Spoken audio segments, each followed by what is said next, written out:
You are in for an interesting ride. Everybody, and welcome to another ET Newsroom interview. I'm staying with the Eklectia theme, and this episode is with Steve Boucher, our Canadian from St. Catharines in Ontario. Place of my birth, not St. Catharines, but Ontario. Steve is on the Eklectia album with a lovely piece called Candles on the Table. I want to welcome Steve Boucher to the ET Newsroom. And Steve, hello, and thank you for making the time. Well, thank you for inviting me. I appreciate it. I know you have some extraordinary experiences, and I wondered if we can start right from the get-go, from pre-birth. Yeah, I had some pre-birth experiences. I've had quite a few experiences, actually, in my youth up till about 1976 or so. The pre-birth experience was the first one that I actually remembered consciously without hypnosis. I was in between drafting jobs. I'm a draftsman normally, retired now. I was working at a hardware store in between drafting jobs. When lunchtime came along, so that the customers wouldn't bother me, I'd go out and sit in my van and eat my lunch out there. I often would read while I'm in my van, and I was reading a book called the Nag Hammadi Library. It's a big, thick book, so I haven't been able to find the part that I was reading since, but it was about a high place, something to do with a high place, and being able to see the Earth out in space hanging there like a big beach ball. And when I read that, something clicked in my mind. And I got a flood of memories just came in all of a sudden that I know this place. There's something familiar about this, you know. I remembered being in a place, a high place, where I could see all the kingdoms of the earth. And the earth looked like a big beach ball hanging in space. From the vantage point I could see it from, I assumed that I must have been standing on a crater on the moon. And next to me was a gray being that I knew well and respected him. He was like, he had some kind of authority, like the way we would look at a soldier or a police officer. He was a gray being. He looked like this. He was telling me that I had to go down to Earth, and I was looking at it, and I really didn't want to go down there. What occurred to me after I had these pre-birth memories was that this high place reminded me an awful lot of the high place in the Bible where the devil took Jesus to and showed him all the kingdoms of the earth and said, if you do an act of worship to me, I will give you this. So that's what it reminded me of. And I think maybe I might have been standing in the same place. The being was telling me I had to go down there. I didn't want to go. I was afraid of it. I didn't want to go down there. And You say why, Steve? You had to go down, what the reason was? he said that it had been decreed by the council. And I didn't know who this council was, or just knew that they had some great authority. He told me that I had to go down there, and I was afraid to go, and I argued with him a lot. I told him I didn't want to go down there, and he said, why are you so afraid of going down to Earth? And I said, because I've heard so many horrible things about that place, I just don't want to go down there. When I remembered saying that to him, I realized that this must be my first incarnation on Earth, and hopefully the last. Well, I can understand how that would be scary.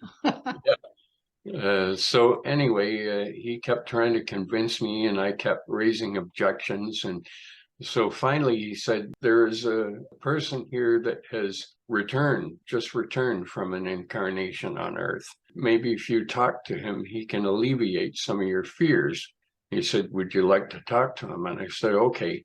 And almost immediately I found myself standing in the doorway of a small room, and there was this guy sitting in a chair in the middle of the room, and he looked kind of dejected. His head was down, and he didn't look very happy. And so I walked up to him and I said, I understand that you just came back from a life on earth. What was it like? I said, was it good or was it bad? And he said, well, it was kind of both. And I said, well, was it more good than bad or more bad than good? And he said, well, it's difficult to say. And I said, well, if you had to go down there again, would you go? And he said, well, that's the problem. He said, I have to go. And I said, why? And he said, because I didn't complete my mission. And at that point, I realized he had taken his own life and ended his mission. So that made me feel very uneasy. And I backed away from him. And suddenly I was back on this ridge with this being that I call him Rigel.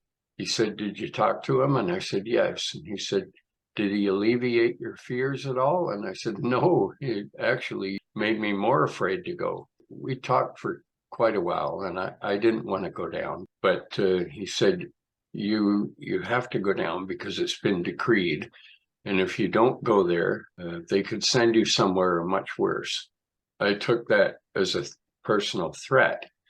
And I felt like I had no free will to say no, that he was basically making me feel like I had to go, that I didn't have any choice in the matter. So I considered that a complete violation of my free will.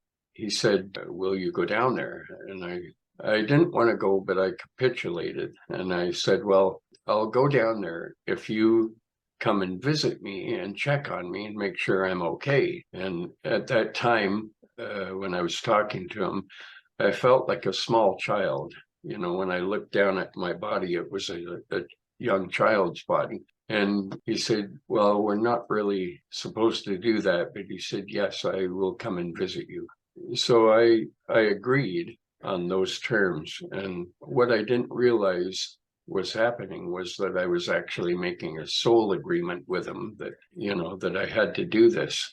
He said, before you go, he said, there's something that I will tell you that'll help you. And I said, what's that? And he said, find the people on earth that follow the teachings of a man named Jesus and learn them.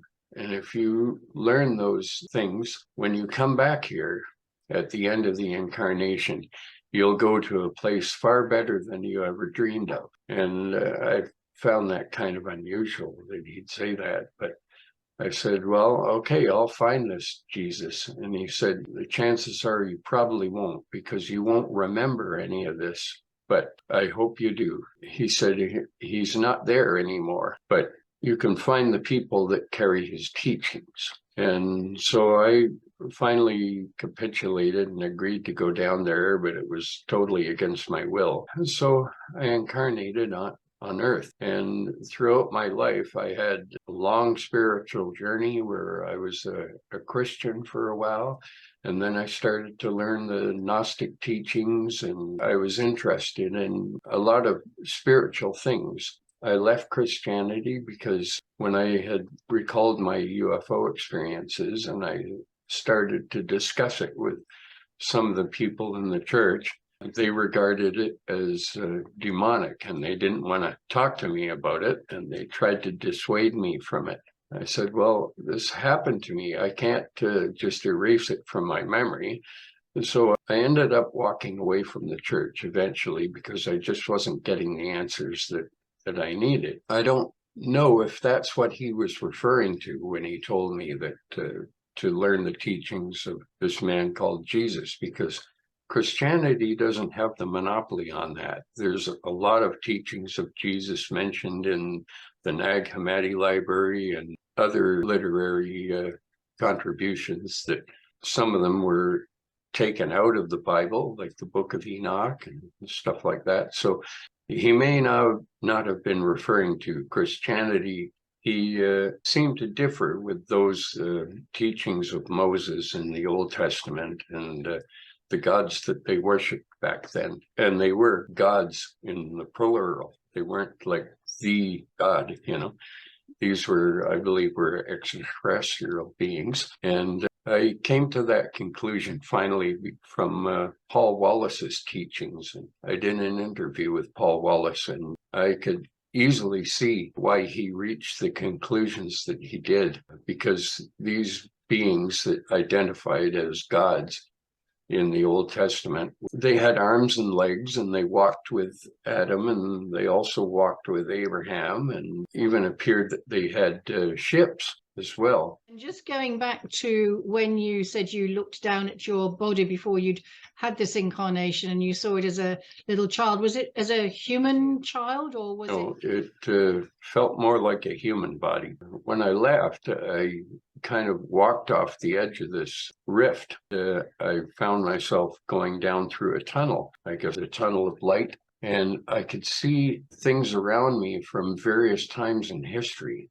I could see dinosaurs as I was falling through this. I could see a lot of different events that happened throughout the history of humanity. And then I found myself in the body of this baby, and I was looking at my toes. And eventually I lived with my parents, and this being that I called Rigel, he did actually keep his word. He came and visited me throughout my life. And those are incidents that I regard as extraterrestrial visitations or abductions, as they were called back then. And do you have any childhood memories of him? I have vague childhood memories, not enough to be able to distinguish that he wasn't just another human, you know. When you're a young child like that, unusual things happen all the time. Everything is new. And you just kind of regard it as, oh, well, I guess this is supposed to happen. My next experience was when I was a toddler, I guess around 2 years old. I was on this little bike sort of thing that it had a table in front of it, kind of like a shelf where you could put things.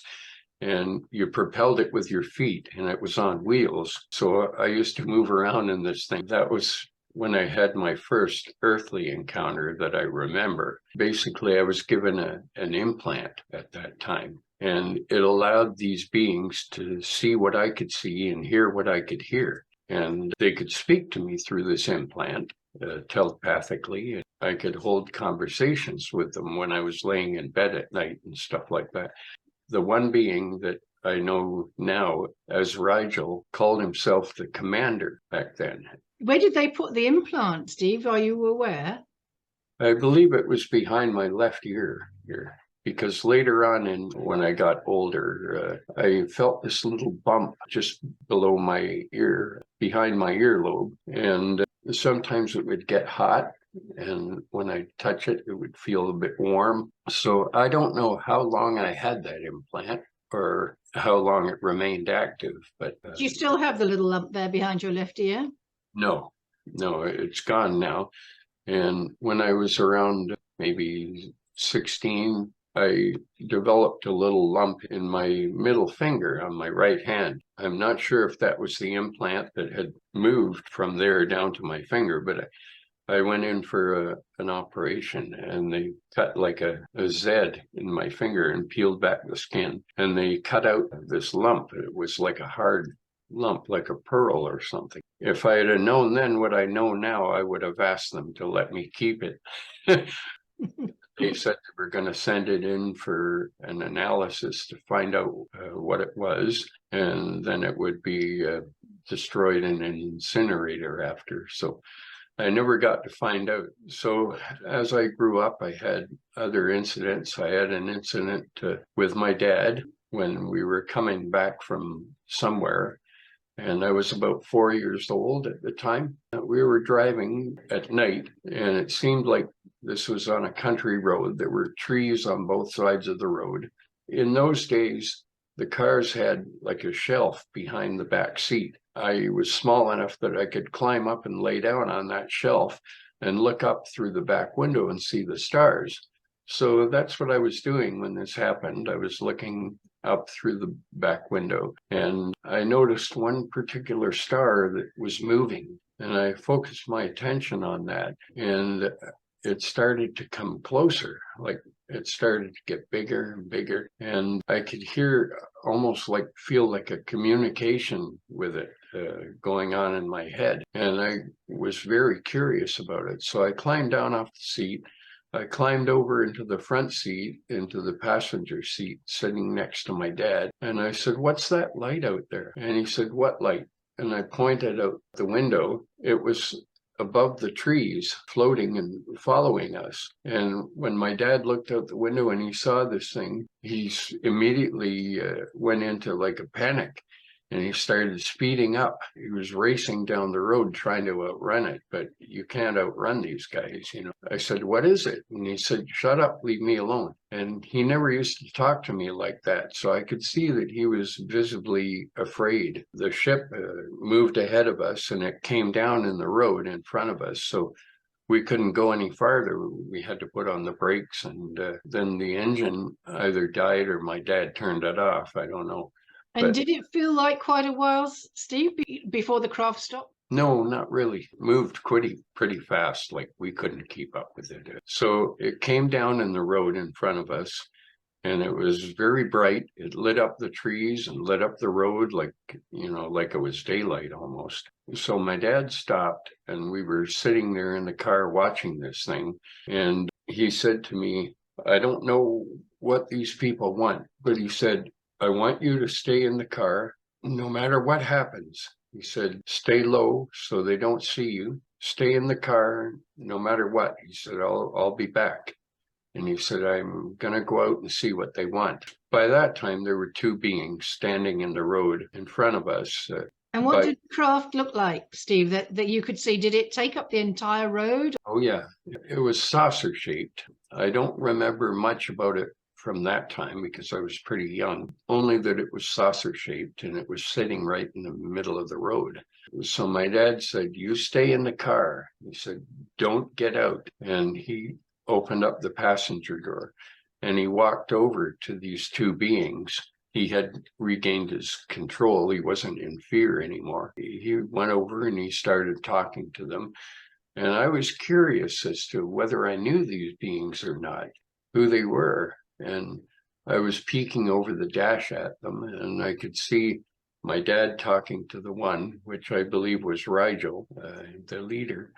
And there was another being standing to his left that was just, he looked like I thought of him as kind of like a military officer or something, just standing guard. I was so curious. And when you're about 4 years old, you can get away with a lot. And so I disobeyed him and I got out through the driver's side and I started walking up to them. And my dad heard me coming and he put his hand behind his back and he made this kind of motion, like, "Get back."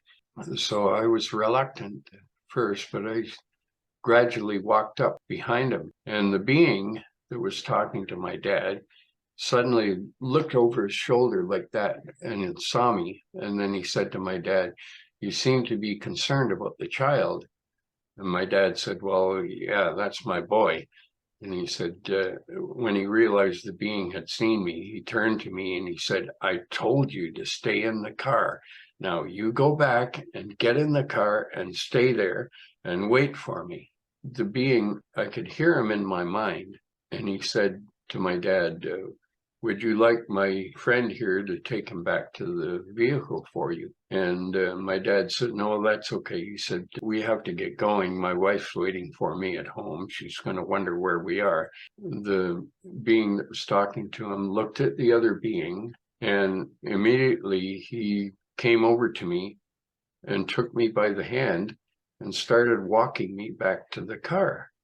And my dad was watching this, and I could see the uncomfortable look on his face, like he wasn't comfortable with this idea at all. So I got in the car, and the being got in and sat down next to me in the driver's seat. And he seemed to be very curious about the car and how it operated. And he was asking me a lot of questions. And then I looked through the front window and I noticed that my dad and the leader had disappeared, and I assumed that they had gone inside the ship. Basically, this being that was sitting next to me, I had no fear of him at all. And I felt like he was actually babysitting me while my dad was being abducted. So anyway, he asked me a lot of questions. He put his hands on the steering wheel and he said, what does this do? And I said, well, that makes the car go this way or that way, depending on which way you turn it. And he said, oh, I see. And he looked down at the pedals on the floor and he said, what do they do? And I said, well, one makes the car go and the other makes it stop. He said, can we move it? And I said, no. I said, you need the key to start it. And my dad has the keys. He said, oh, I see. And then he looked at the dashboard and he was interested in the radio. He said, what does this do? And I said, well, that's a radio. I said, we can hear music on it and we can hear people talking. And he said, oh, can you talk back to them? And I said, no, it doesn't work that way. You can only listen. And he said, oh, I see. And he said, what do you do during the day? Do you go to school? And I said, no, next year I'll go to school. And that's when I realized that I had to have been 4 years old because I would have started school at 5. So he continued keeping me amused, having a conversation with me. I liked him. Were these guys wearing anything? Did they have on suits or uniforms? Yes, I believe they were wearing like a kind of a navy blue uniform. And it was tight fitting, like it looked like it was stretchy and tight fitting, and it had an insignia on it as well. We talked for a while, and then I saw my dad get out with the other being. They came out from the side of the craft and they were standing there in the road again. And the being with me said, I have to go now. And I said, can't you stay a little longer? Because I was enjoying the conversation with him. And he was treating me as an equal rather than a small child like humans would. He said, well, maybe for a little bit longer. So he sat there with me watching the other being through the front window. And then the other being nodded to him like that. And he said, now I do have to go. So he opened the door of the driver's side and he got out and he passed my dad coming back to the car in the middle of the road. My dad got in and shut the door and he just sat there and he looked very amazed. Like just, I could see he was deep in thought. And so the two beings went back into the craft and they lifted off the road and they floated off. They didn't take off really sudden. They just kind of floated gradually over the trees. My dad started the car and we started heading back home. And then shortly after that, they came back a second time. My dad, when he saw them land in the road in front of us again, he kind of muttered, oh, what the hell do they want now? So one being got out, the leader, and he came over to the vehicle and he motioned for my dad to lower the window. And back in those days, the windows had cranks, they didn't have electric windows. And so he rolled the window down a little bit and he said, what is it? And the being said, you forgot these. And he held out his glasses, his spectacles. How wonderful. The ETs very kindly brought back your dad's glasses. How amazing. That was basically where it ended. We went home after that. A lot of people ask me, did you ever talk to your dad about this after? I never talked to him about it for years until one day I was reading Budd Hopkins' book, Missing Time, and it described a lot of encounters with these gray extraterrestrial beings in it. And when I got to the end of the book, it said, if you believe you've had an encounter like this and you would like to have it investigated further, then write to me at this address and I'll put you in touch with someone who can help you. At this point, I had been wondering if all these things were just a dream or... How many years would this be later that you're having these thoughts? It's hard to say. I was probably in my early 20s at the time. So I walked up to my dad. He was sitting on the couch in the living room reading the paper. I said, I need to ask you something. Put the paper down. He said, what is it? And I said, I have a memory of something that happened. And I started to describe it to him. And he was kind of surprised that I brought this up, and we'd never talked about it before.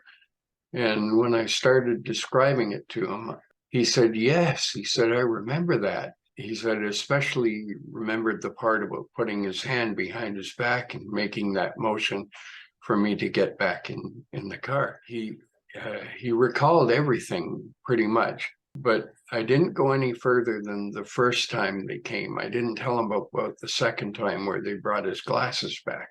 So once he had told me he remembered all this, I was very surprised, because that was confirmation for me that it wasn't a dream, that he actually remembered this, that it was an actual event. And so I decided to write to Budd Hopkins, ask him for some further help. And that a couple of weeks later, he called the house, got my mother on the phone, and she called me and she said, I have a man named Budd Hopkins on the phone. He wants to talk to you. And so I talked to him, and he told me that he would like my dad and I to go to Manhattan and have some hypnosis sessions there and see if we could recall more.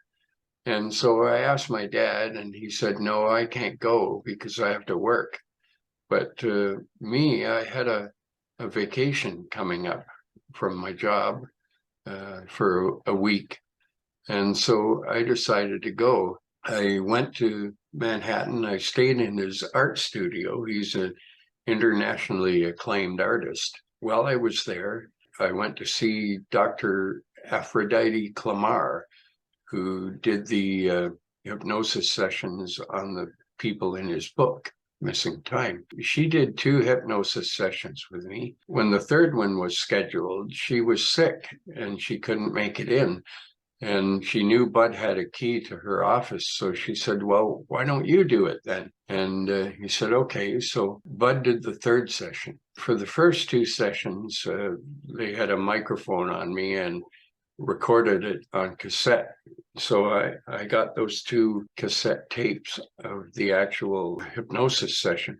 But the third session that Budd did, they didn't place the mic where it should have been. Something happened and it just didn't turn out at all. It sounded like a big muffled noise. So I couldn't use that one. But I kept those 2 tapes from the session with Dr. Clamar. I transcribed them, and they are in my book, the actual transcription of those 2 sessions. Oh, wonderful. Did you get them translated into MP3s, into digital? No, because I lost the cassettes. I don't know what happened to them, but they disappeared. Yeah. So it was a good thing I transcribed them, because I had the transcription. Anyway, he told me when I go back to St. Catharines, he said, if you want to investigate it further, get in touch with a group called MUFON, the Mutual UFO Network. They'll be able to help you. And it just so happened that when I came back, I found a UFO symposium that was taking place in Toronto at the Hummingbird Center. And so I managed to convince my parents to take me up there so I could attend it. And I went up there and saw a number of different speakers, and one of them was J. Allen Hynek. He was standing about 20 feet from me, and I'm kicking myself now that I didn't walk over to him and shake his hand and at least meet the guy, I started talking to some people there that I thought were from MUFON, and it turned out this guy was a member of QFORN, the Canadian UFO Research Network. And I mistook him for David Hazel, which was a member of MUFON. So he listened to my story, and he quickly put me in touch with QFORN, and they took over my case from there. And they came to St. Catharines, they interviewed my dad, they interviewed me, took me back to a house that my band had played at, and I drew a floor plan of it, which matched the layout of the house and everything. And they researched my case pretty thoroughly.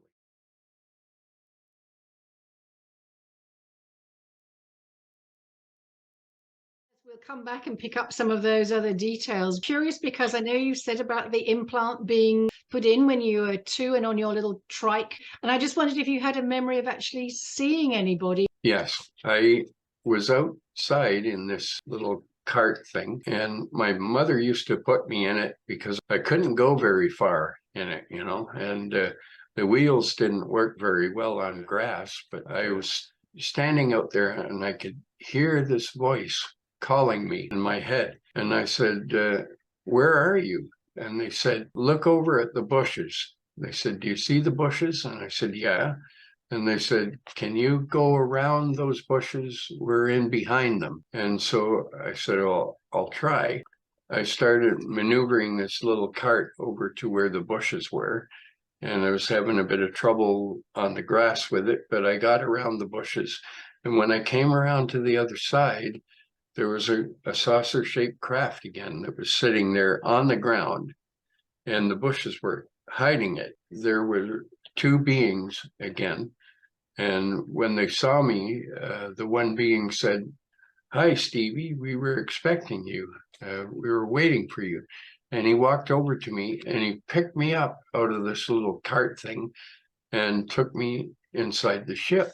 So the other being laid down on a cot, and he laid me on a cot. I said, what are we doing? And he said, my friend here is going to get a piece of you, and you're going to get a piece of him. That frightened me as a 2-year-old. I said, no, I want to keep all my parts.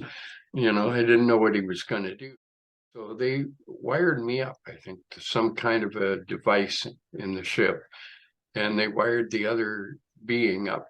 Shortly after that, I was kind of panicking, and I said, I want to go home. I want my mom.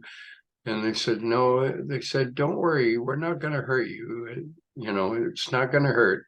I think that's when they had implanted me. So afterwards, they took me off the table that I was laying on, brought me back out and put me back in the little cart that I was riding in. And they said, you can go home now. And so I started making my way around the bushes in this thing again. When I got to the other side, I saw my mother standing with her hands on her hips on the step of the flat that we were living in. And when she saw me, she was very surprised, and she started shaking her finger at me and saying, I told you to stay where I can see you. She said, I was worried because I couldn't find you, and I thought you might have gone on the road. So when I got over to her, she picked me up out of the little cart, and she said, if you ever do that again, I'll take the fly swatter to you. And when I was a little kid, I was in great terror of the dreaded fly swatter because she used to whack me with this thing when I misbehaved, and it stung. So anyway, she brought me and took me into the living room and put me down on the floor. And I had some wooden building blocks back then that I used to play with. They had letters and numbers on them, and I was stacking these building blocks. She left and went back into the kitchen. While I was sitting there, I heard this voice in my head again calling me. And I said, where are you? And they said, go over to the couch, climb up on the back of it, and look out the window. So I did that. I climbed up on the couch and I climbed on the back of it. And there was a window right behind the couch. And so I got in partway into the window and I started looking around. I said, where are you? And they said, look up. When I looked up, I saw this bright white light shoot across the sky. And I said, wow, is that you? And they said, yes. And I said, can you do it again? And they said, well, we'll do it once more. And so they did it again. They told me when to look, and I looked up and I saw it shoot across the sky again, very fast. And I asked them to do it again, but they wouldn't. They said no. And I said, how can you hear me? And they said, because we can hear what you hear and we can see what you see. And I said, who are you? And he said, well, you can call me the commander. And I said, what do you look like? And he said, look over between the chair and the door. And so I looked over at where the chair was in the living room, between there and the door, and I saw a figure appearing It was like a holographic figure of a gray alien. And I was just like 2 years old, and this seemed to really, it surprised me. I couldn't really grasp what had happened. I said, "Are you going to come here?" And he said, "No, not today, but maybe later." And I said, "Can I see what you see and hear what you hear?" And he said, "No, not yet, but maybe later." So I got down off the couch and I went to tell my mother. And she had been vacuuming and left the hose from the vacuum across where the door was. And I tripped on it and I skinned my knee and I started crying. And she came over and took me into the kitchen and put a Band-Aid on my knee and fixed me up. And because that had happened to me, I forgot what I was going to talk to her about. And so I had this implant in me from about 2 years old to 4 for about 2 years. And I could speak to them when I was laying in my bed at home. It was like a crib. And then they later switched it over to a bed. Were you aware of any training or teaching, Stephen, at that time? I mean, I know you were incredibly young. No, I had no idea about UFOs or aliens. I didn't know what was happening. And he actually came to visit me in the house we were renting. And he walked right into my bedroom and started talking to me. And he asked me how I was doing. He was concerned about how I was feeling about this incarnation on Earth because I was so afraid to come down here. And he said, "Well, you seem to be doing okay." What sort of age would you have been at that visit? Probably would have been around 3 years old. Oh, still a little one. Yeah. So did you have an understanding then of what he meant by this incarnation? Did you automatically understand that for such a little one? I couldn't really grasp the concept of it, but the thing about these beings is that they communicate telepathically with you, you know. So when you're a little baby and you're trying to communicate with your mother to tell her you want something, all you can do is point and whine about it or start crying, and and she doesn't get what's happening in your mind. They do. They can understand you better than your own mother because they can see your thoughts and they can perceive what you're thinking and talk to you on a more advanced level than your parents can. They knew what I was experiencing and what I was thinking. So I'm curious, Steve, do you think this early education or awareness of these other beings, even if you weren't aware that it was anything different because you were so young, do you think that helped you educationally?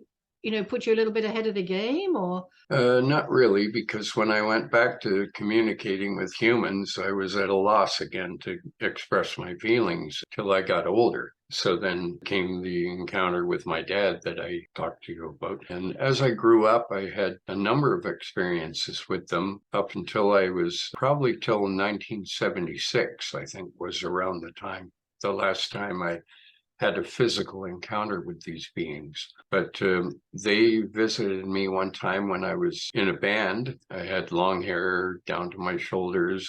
I'm the guy in the upper left, the chubby guy.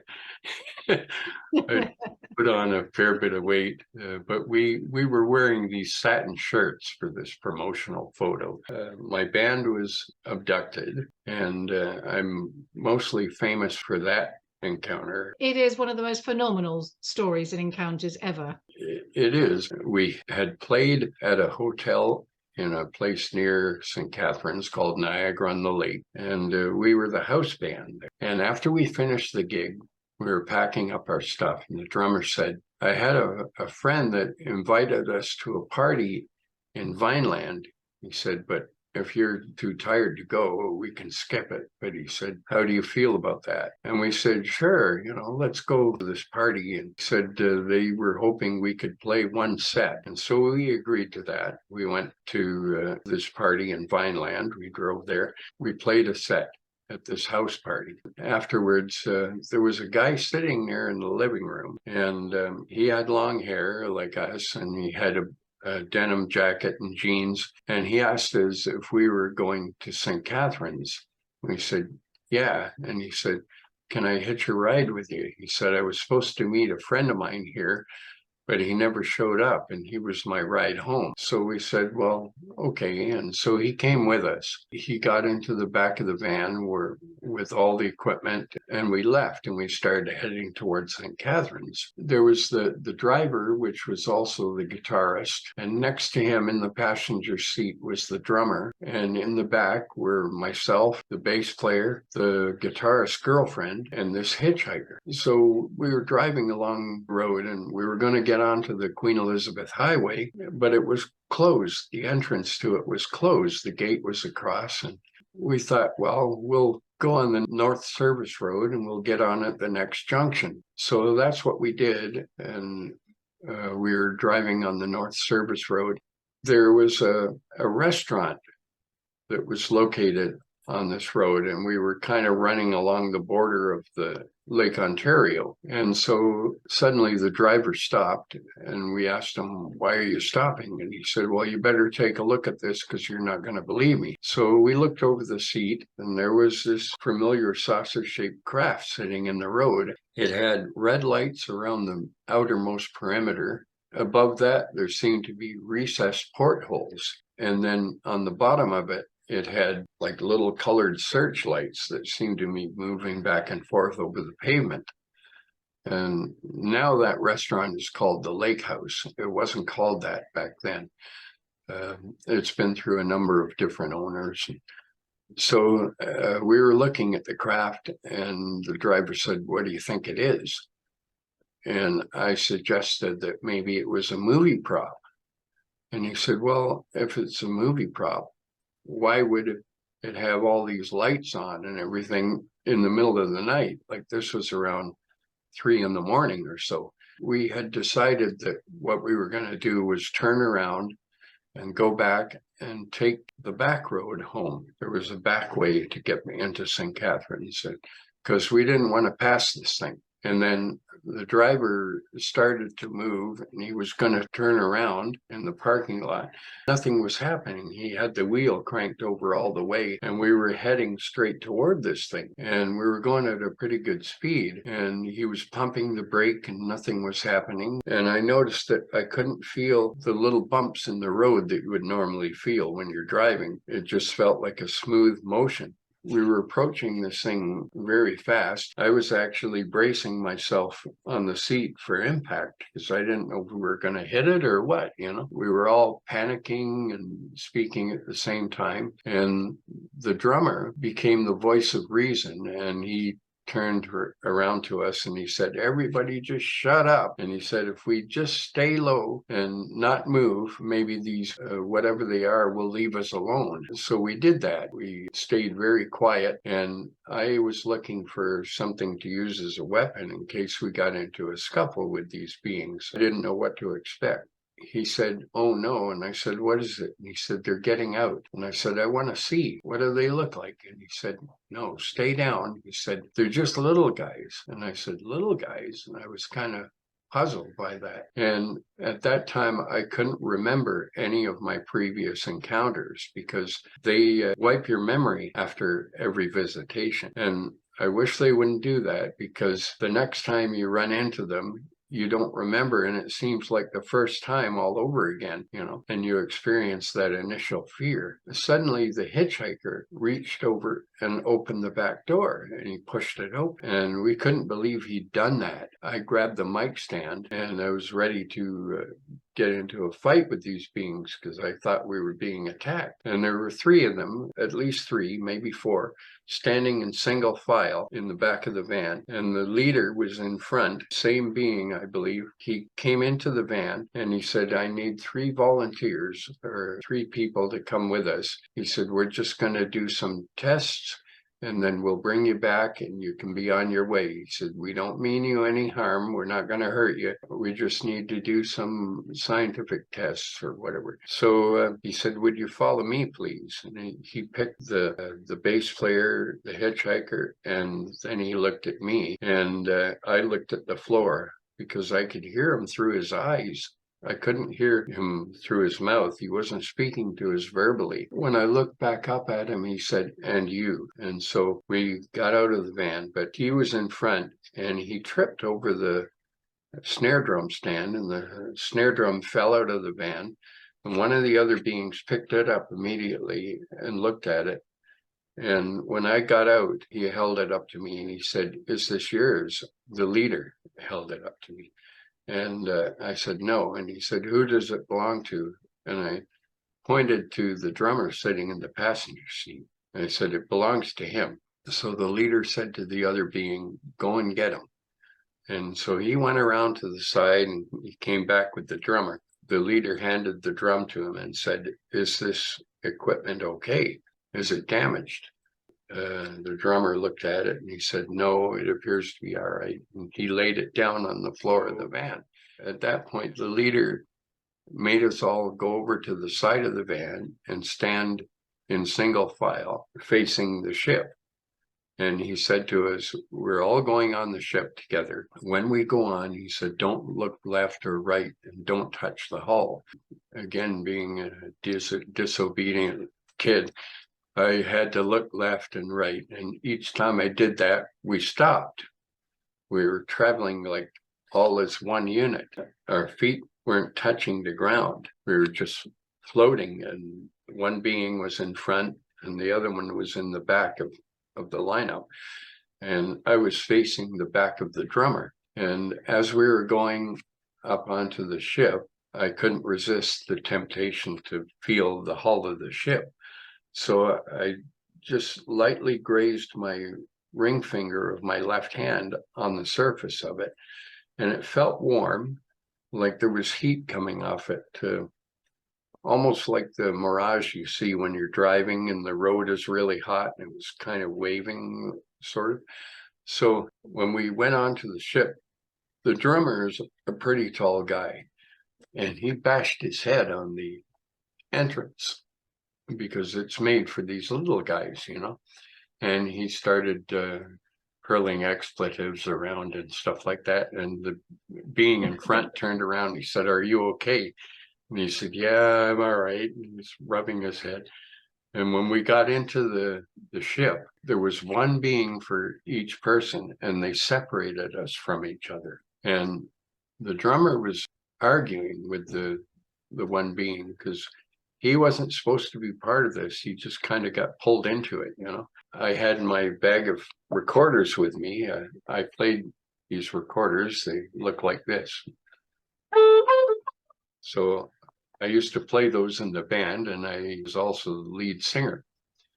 So I brought my recorders with me in this burlap bag that I used to carry them in. And when we got on the ship, they asked us to go and sit on these benches that followed the contour of the ship and remove our clothing. So we did that, except for the drummer. He argued with the one being. He said, "No way, I'm not going to do that." And the being finally gave in and said, "Okay, we respect your decision." And he left him alone. He said, "But would you at least stand here and wait for the others?" And he said, "Yes, I can do that." So then they wheeled me over to another part of the ship, and they sat me on this countertop, which was also curved. It followed the contour of the craft. And he said, "We're going to do these tests on you." He said, "Wait here for a minute." And he walked over to another being, which had kind of a metallic table, and it had a towel on it. And when he unrolled the towel, there were all these instruments that looked like surgical instruments or dental instruments. And there was one that stood out. It was kind of a square rectangular box-like thing with rounded corners. And then he came over to me, and while he was talking to the other being, I was thinking, I've got to get something from here because nobody's going to believe me. And my hand came to rest on a knob of a drawer that was under the countertop I was sitting on. And I thought, I wonder if this unscrews. So I started turning it, and sure enough, it was getting looser, and it came off of my hand. And I thought, well, I've got to hide this thing from him. How am I going to do that? I don't have any pockets. I'm in my underwear. So he came over to me, and he looked at me, and he kind of tilted his head a bit. He said, "What have you got?" And I said, "What do you mean?" And he said, "You took something." And then I realized that they know your thoughts. They know everything that you're thinking. And yeah, I showed him. He took the knob out of my hand. He said, "You can't keep this." And the other being that was with the instruments said, "Why not let him keep it? What harm can it do?" And he looked at the other being and he said, "We're not supposed to let them keep anything." And then he brought me over to what looked like a gurney. I don't know if it was on wheels or what, but it was movable. And he told me to slide over onto this gurney-like thing. And then they wheeled me over to the wall of the ship, and he picked up the rectangular thing, and he said, "I'm going to show you how this works." He shone it on his arm, and I could see his skeletal structure underneath it. And then he said, "Now I'd like to try it on you." And I said, "Is it going to hurt?" And he said, "No, it won't hurt, but you might feel a little bit of a tingling sensation." So he shone it on my arm, and when I looked at where this green beam hit my arm, I could not only see the bones underneath, I could see the veins and the muscles, and I could even see the pulse of my heartbeat in veins and arteries. So he said, "Now we'd like to look in your stomach." And he said, "You lay down on the table there." So I laid back on this metallic table, and above me there was a light that looked like concentric circles. I don't know if it was concentric circles or a spiral, but it lit up. When he turned it on, it started to spin, and it was sort of pulsing. And as I was looking at this thing, I was getting very tired, and I said to him, "I don't want to look at that thing anymore." And he said, "No, it's important." He said, "Look right into the center of it." So I looked at it again, and I blacked out. When I came to, they had done some kind of procedure on me. I don't know what they did. Maybe they were looking for an implant or something. And he said, "You can go back and get dressed now." So I went back over to where the benches were. I put my clothes on, and I noticed the hitchhiker. At that time, he was wearing long underwear. So I thought that's unusual because you don't usually see people with long underwear anymore. So then they came over and they said, "We have a few moments if you'd like to ask us some questions." One of the guys asked where they were from. You know, they probably get that all the time. And he said, "Do you know the stars?" And we said, "No." And he went over to a star map on the wall, and he said, "It probably won't mean anything to you then, but we're from this area here." I believe he pointed to the constellation of Orion, but that's just my belief. I didn't know the stars at that time. So you were asking, or they were asking, if you had any questions, which is phenomenal. I don't think I've heard any of the ETs say that before. The one guy asked where they were from, and they showed us on a star map on the wall that I feel they were from the constellation of Orion. And then the next person asked, this was the bass player, he said, "Do you have any bases here on Earth?" And they said, "Yes, actually, we have one right out here." And they pointed out the porthole to Lake Ontario. So while these guys were asking these questions, I was thinking, well, they probably get these questions all the time. So I'm going to ask them something more profound. So when it got to me, I said, "What is the true religion on Earth?"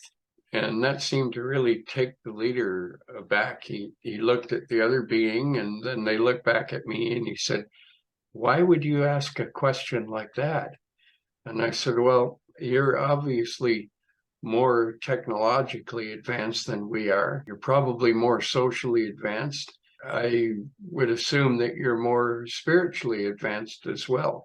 So if anybody would know what the true religion on Earth would be, it would be you guys."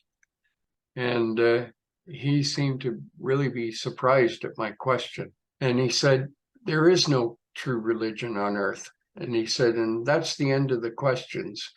And I said, "Well, wait a minute." I said, you can't just say that and leave me hanging. And he said, I'm sorry, we probably told you too much already. So that was the end of the question period. And we were dressed and we left the ship. People to my right that were with me, they went down the steps first. This time they walked down the steps. They didn't float down them. Just as I was going to go, he put his hand on my shoulder and he said, wait a minute. He said, I'd like to talk to you more. And at that point, I blacked out again. When I came to, I was standing in the parking lot in front of the Lake House restaurant, and the ship was right there. And I was looking up at it, feeling a tremendous feeling of love coming from this being. He was standing in the doorway, kind of silhouetted with the light behind him. And I could feel this powerful feeling of love. And he'd been telling me something. And I was trying to remember what he had told me, but he spoke it directly to my subconscious mind, didn't speak to me to my conscious mind. So to me, it felt like a dream that I was trying very hard to remember. And you know, when you are waking up from a beautiful dream and you're trying to remember it and it's slipping further and further away and you can't remember what happened, it felt like that. So anyway, I was holding my bag of recorders and I felt my face was itchy and I went to scratch it because it was cold out. I felt my face was soaking wet, like I was in tears. I'd been crying about something. So whatever he had told me was something that was very moving. Get any hypnosis session to recall that particular part of the experience? I tried, but they couldn't seem to break through that part. And the only thing I could remember of it was that he said, and you will be a great help to your family and friends in the future. And that was the last thing I could remember of what he had been telling me. So I was standing there with my face all wet in the parking lot, and he came down to me and he stood there in the parking lot face to face with me. He could see that I was really troubled by this, trying to remember these things. And he said to me, wasn't there something you wanted to show me? And I said, what? And he said, there was something you were thinking about showing me. And then I remembered it was my bag of recorders. So I opened the burlap bag up and I took out the recorders and I put them together. They were in sections. I had one that I played a little bit for him. Then I handed it to him and he did something really strange at that point. Instead of blowing into it, he put it up to his nostrils. And I thought, that's really strange. I wonder why he did that. And he blew into it through his nostrils and he got a couple of little tones out of it. And then he handed it back to me. So I thought about this. And when the Canadian UFO Research Network was investigating my case, they showed me a document they had that was, it was an alien autopsy of one of these gray beings that had been written by Leonard Stringfield. And in this document, it recorded the autopsy. He said that their mouth is only like a pocket. They don't have a digestive system the way we do.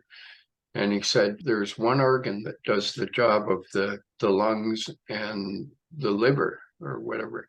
He said, so they can only breathe through their nose.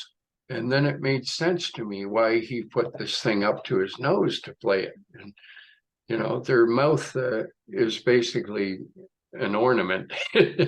It's like the way we would regard our appendix, you know. And I don't think their lower mandible can move. I think it's stationary all the time. So they communicate telepathically through their eyes. So anyway, going back to the parking lot, I took out a small recorder, which is like the soprano recorders that you see kids playing them a lot. I handed it to him and he took it and he was looking at it. And I said, would you like to keep that as a souvenir? He said, what is a souvenir? He didn't seem to understand the word. And so I told him it's like a gift that you can remember me by. And he said, that would be fine. And he took it and he put it on his belt, and it just stayed there on his belt. And I thought that was unusual because there was no metal in it. It couldn't be magnetic, but it just hung there on his belt. I started thinking to myself, gee, I hope I can find another one of those recorders at the music store because I like that one. And immediately he took it off his belt and held it out to me. And he said, would you like it back? And I said, no, you keep it. I want you to keep it. And he said, you're sure? And I said, yes. And so he put it back on his belt. And I realized that you can't hide anything from these beings. They know what you're thinking all the time. And did you see an insignia at that point on his uniform or whatever he was wearing? Well, I remember the insignia from another incident, another occasion. I'm not sure if I got it right. That's what I could remember that I drew, but I don't know if that's actually what it was or how much of my brain extrapolated on it. He kept the recorder. It's probably in some alien museum somewhere now. Such a great thought, isn't it? Yeah. And so I said, well, am I going to see you again? And he said, yes, you'll see us again. He said, would you like me to take you back to your vehicle now? And I said, no, that's okay. I can walk over to it. And was everybody else in the vehicle at this point? Yes. And so I walked back to the vehicle, and the back doors of the van were open. And I looked inside, and everybody seemed to be frozen, like in a state of suspended animation or something. I noticed the hitchhiker wasn't there. I climbed in. As soon as I climbed in, they all came to life. The drummer was talking, and he said to me, we've all agreed on something. And he said, we need you to agree to this. And I said, what's that? He said, we are not going to tell anybody about what happened here. We are not going to talk about it at all. And I said, no. I said, people should know this stuff is happening. He said, no. He said, we are not going to tell anybody. And if you tell anybody about it, we're just going to deny it, and you'll look like a fool. And that's interesting, isn't it? That they also had the memory at that time. They hadn't been mind wiped then. Right. And I was very surprised that he took that stance. And the ship was still in front of us on the ground. And we watched it lift up off the parking lot and move out toward Lake Ontario. Again, it didn't shoot off really quick. It moved fairly slow.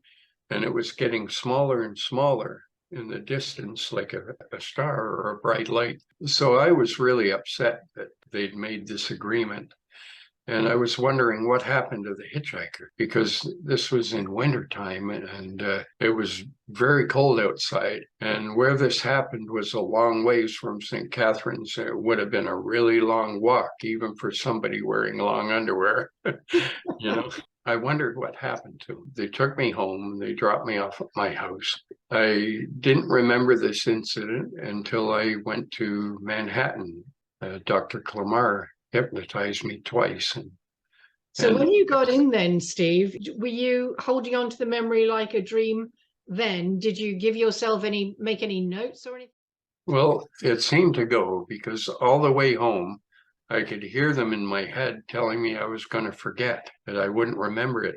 And I was kind of having like a mental argument with them, saying, no, I'm going to remember this for the rest of my life. You can't make me forget. Eventually, I got home and my parents were asleep. I let myself in and I went into the kitchen and made myself a sandwich.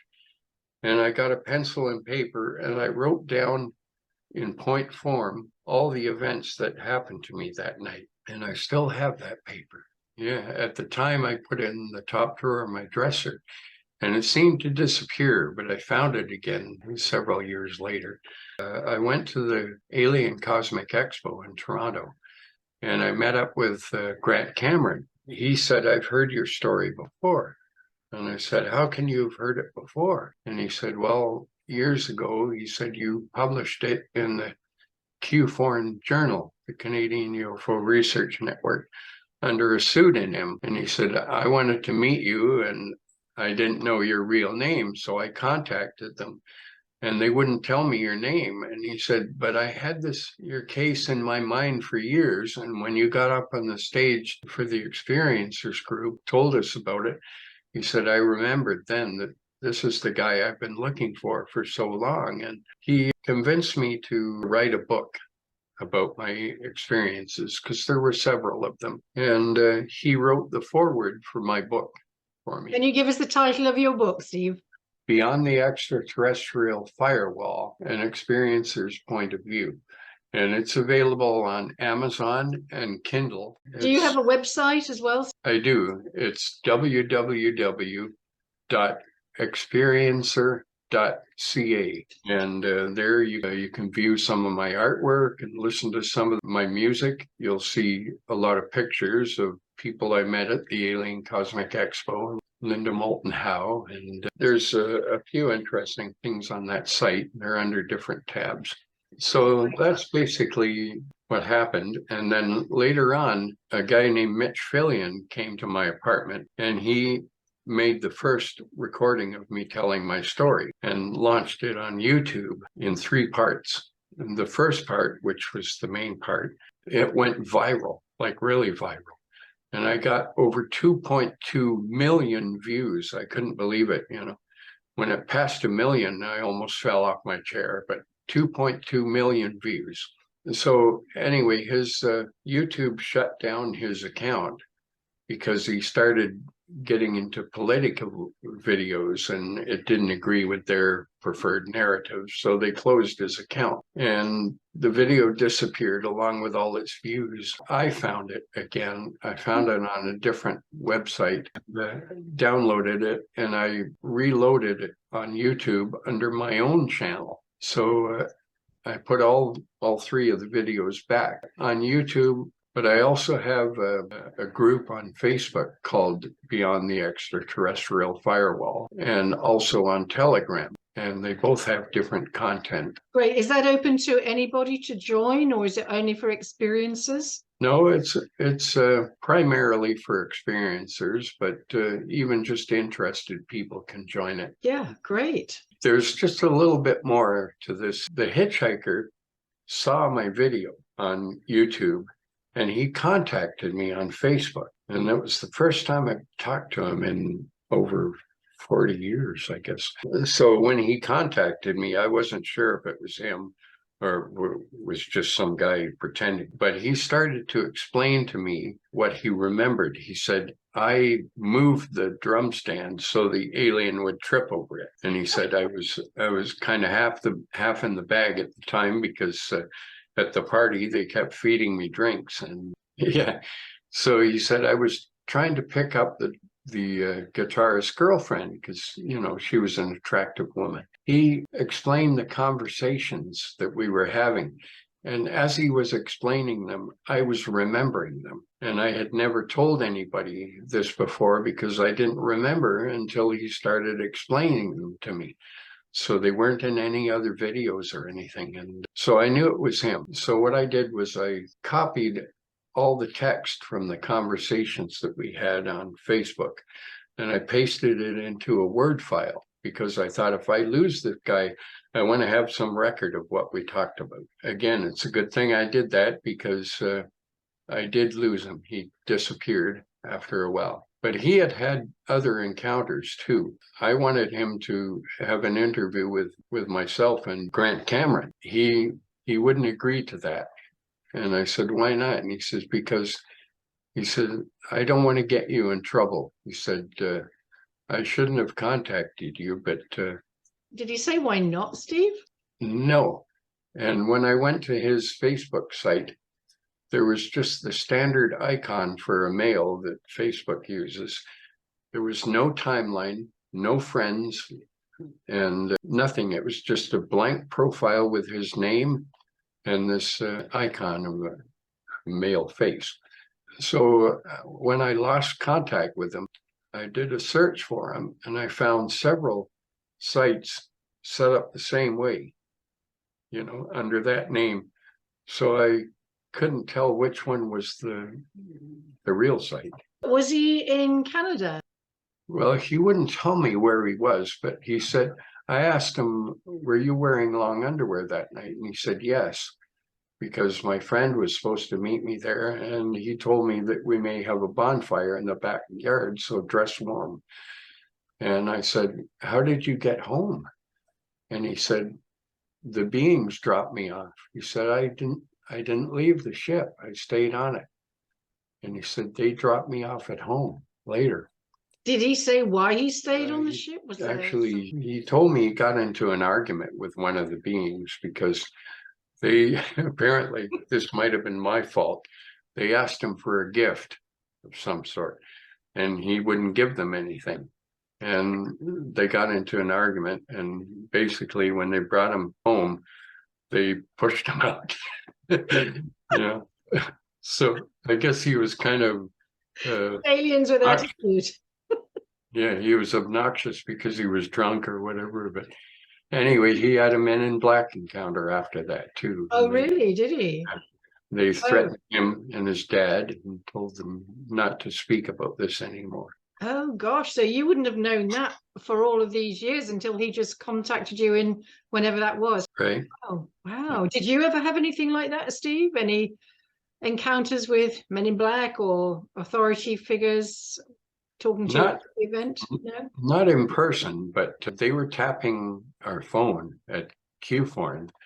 They were tapping the phone and they called one time, and one of the members of Q-Foreign, Harry Tokars, his girlfriend picked up the phone and they said, is the male of the house there? Not the man of the house, is the male of the house there? And she said, no, he's out right now.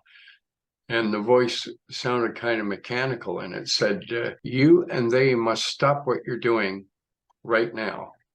And at that point, Harry came in. He opened the door. He came into the apartment. His girlfriend was standing there holding the phone to her ear with her mouth hanging open. And the call ended immediately when he came in. So there were things like that that happened. And all of us had a stream of bad luck after that for a while. Oh, really?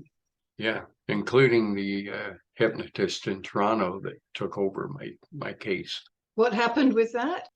I don't want to get her in trouble, or so I gave her a pseudonym, I think, in the book. Right. But she had some trouble. She was going to get married, and the relationship fell apart. She closed her business for a few days, and then eventually Harry Tokars got in touch with her again, and she reopened the business and continued the hypnosis sessions on me. But she wasn't very experienced with this. The most she'd done is sessions to help people quit smoking or lose weight.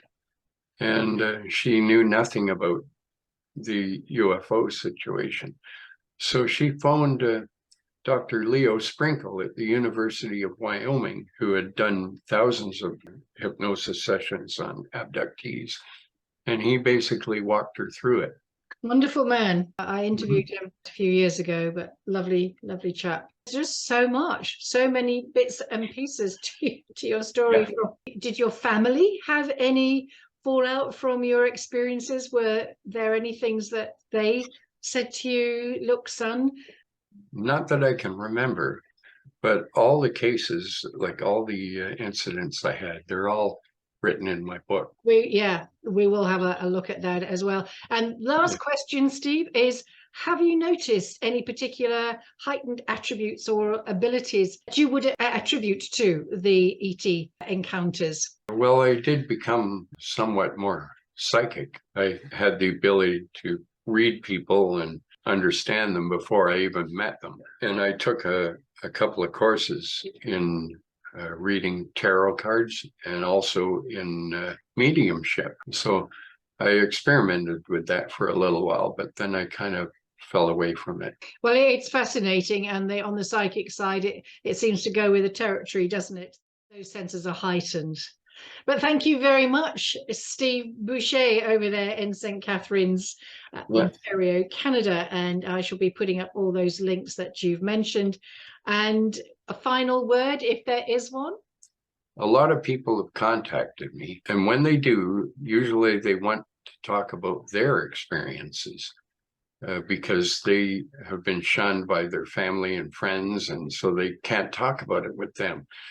And so they come to me and they tell me their experiences. And all I want to say is that if you've had some experiences and you're thinking that you want to know more, don't be afraid of hypnosis, because I've had at least a dozen sessions to remember everything that I remember now. And I have no regrets about doing that at all. In fact, it made me lose some of the fears that I had throughout my life that I didn't understand why. And so I would strongly recommend that if you want to learn more, that you do the hypnosis sessions, be regressed, and find a hypnotist with an open mind that isn't going to try to convince you that you're mentally ill or something like that.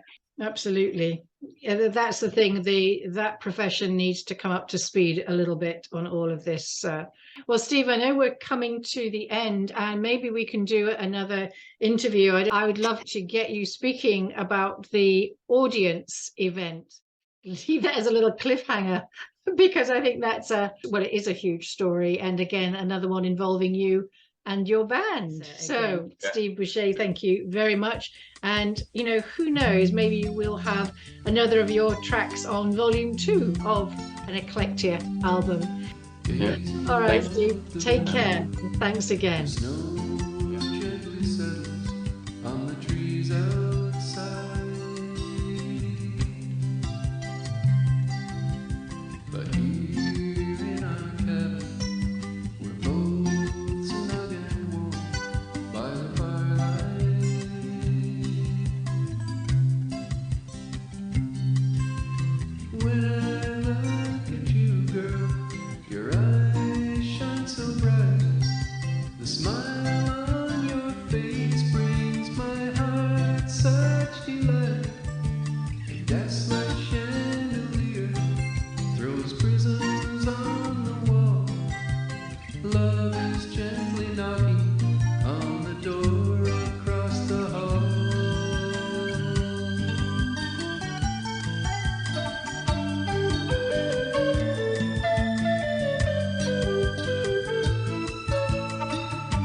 The room filled with sweet essences of